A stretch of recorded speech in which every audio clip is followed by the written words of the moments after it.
ओम नमो भगवते वासुदेवाय। जय श्री कृष्ण भक्तगण। प्यारे भक्तों, हिंदू धर्म में एकादशी का विशेष महत्व माना गया है। विशेष रूप से देवउठनी एकादशी का दिन अत्यंत शुभ और पुण्यदायी माना जाता है। हर साल कार्तिक मास के शुक्ल पक्ष की एकादशी तिथि को देवउठनी एकादशी का व्रत रखा जाता है।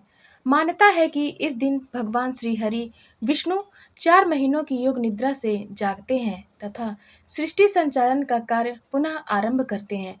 इसके साथ ही चातुर्मास का समापन के साथ मांगलिक कार्य आरंभ हो जाते हैं। देवउठनी एकादशी के दिन भगवान विष्णु को जगाने के साथ व्रत रखने का विधान है। इस साथ तब प्यारे श्रोतागण, चलिए सुनते हैं देवउठनी एकादशी की व्रत कथा। चलिए आरंभ करते हैं। एक समय की बात है, एक राज्य था जहां धर्म, आस्था और संस्कारों का पालन बड़े नियमों से किया जाता था। राज्य के लोग अत्यंत धार्मिक एवं श्रद्धावान थे। वे महीने में 2 बार आने वाली एकादशी का व्रत सच्चे मन से करते थे। उस दिन पूरे राज्य में कोई भी अन्न का दाना तक नहीं खाता था, चाहे वह मनुष्य हो या पशु पक्षी। सभी उपवास एवं संयम का पालन करते थे।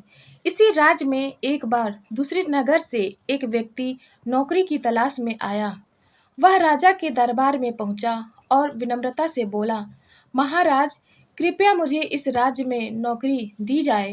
राजा ने उसके भाव और जरूरत को समझते हुए कहा, नौकरी तो मिल जाएगी, किंतु हमारे राज्य में रहने के लिए एक नियम है।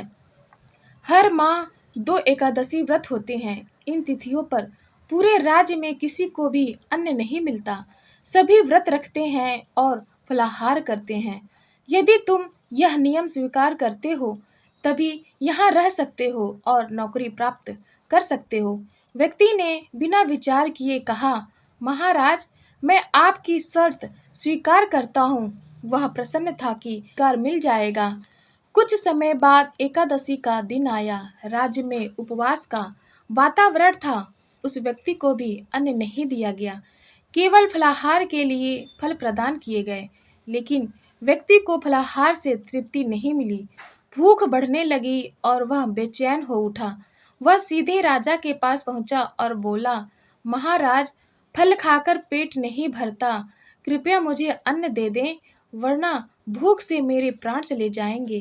राजा ने उसे पुनः नियम समझाया, परंतु वह व्यक्ति लगातार खाना मांगता रहा। अंततः राजा को दया आ गई और उन्होंने उसे आटा, दाल, चावल, नमक आदि सामग्री अन्न पकाने के लिए दे दी। वह व्यक्ति बड़ी खुशी के साथ नदी के किनारे गया। पहले उसने स्नान किया, फिर श्रद्धा से भोजन बनाने लगा। जब भोजन तैयार हुआ तो उसने आसन लगाया और आंखें बंद कर भगवान विष्णु का ध्यान करते हुए कहा, हे प्रभु, भोजन तैयार है, आप पहले प्रसाद ग्रहण करें, उसके बाद ही मैं भोजन करूंगा। उसकी सच्ची भक्ति और भावना देखकर भगवान विष्णु स्वयं प्रकट हुए और भोजन ग्रहण किया। फिर वे अपने धाम लौट गए। व्यक्ति भी भोजन कर प्रसन्नतापूर्वक अपने कार्य में लग गया। अगली एकादशी के समय वह फिर राजा के पास पहुंचा और बोला, महाराज, इस बार मुझे पिछली बार से 2 गुना अन्न दें। राजा ने चकित होकर पूछा, 2 गुना अन्न क्यों? उसने सरलता से उत्तर दिया, पिछली बार भगवान विष्णु स्वयं भोजन करने आए थे। आधा अन्न उन्होंने खाया, आधा मैंने, इसलिए पेट पूरा नहीं भरा। राजा यह सुनकर हैरान हो गया। उसने मन ही मन सोचा, मैं तो वर्षों से एकादशी का व्रत करता हूँ, भगवान की पूजा करता हूँ, फिर भी आज तक दर्शन नहीं हुए, और यह व्यक्ति कहता है कि भगवान उसके बुलाने पर भोजन करने आ गए। राजा ने सत्य जानने का निश्चय किया। अगली एकादशी को वह छिपकर नदी किनारे पहुंच गया। व्यक्ति फिर आया, स्नान किया और भोजन तैयार किया। उसने पूर्व की तरह हाथ जोड़कर भगवान को बुलाया, परंतु उस दिन भगवान प्रकट नहीं हुए। उसने बार बार प्रार्थना की, पर कोई चिन्ह नहीं दिखा। आखिर उसने भगवान से व्याकुल होकर कहा, यदि आप नहीं आए तो मैं अपने प्राण त्याग दूंगा। और वह नदी में कूदने को ही था कि उसी क्षण भगवान विष्णु साक्षात प्रकट हुए और उसे रोक लिया। भगवान ने कहा, वत्स, तुम्हारी सच्ची भक्ति ने मुझे बांध लिया है।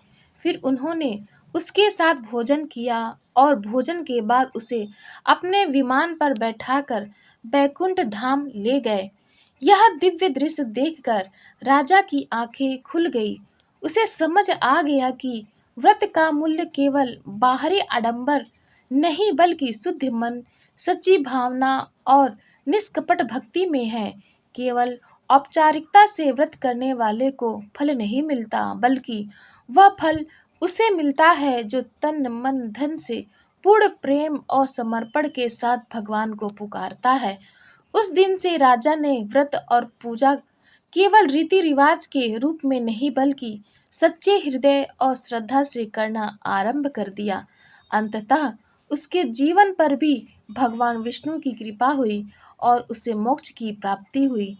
प्यारे श्रोतागण, देवउठनी एकादशी का यह व्रत कथा अगर आपको अच्छी लगी हो तब आप हमारे चैनल सनातन कथा संग्रह को लाइक करें, शेयर करें और सब्सक्राइब करें। धन्यवाद।